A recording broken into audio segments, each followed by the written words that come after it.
اللہ علیہ وسلم جن 6 امور پر صحابہ اور صحابیات سے بیعت لیتے تھے ان میں ایک یہ بہتان ہے۔ اس حوالے سے خصوصی بیعت لیتے تھے کہ کوئی مسلمان مرد یا مومنہ عورت وہ کسی پر الزام جھوٹا نہیں لگائے گی اور بہتان تراش کر کسی کے سر نہیں تھوپے گی۔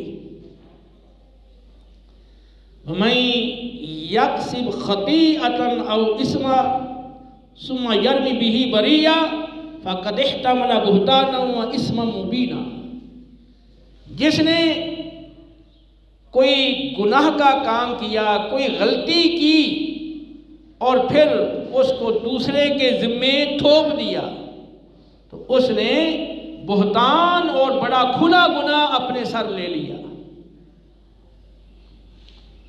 تو اسم مبینہ قرآن نے اس کو کہا، کھلا گناہ، یہ بہتان کھلا گناہ ہے۔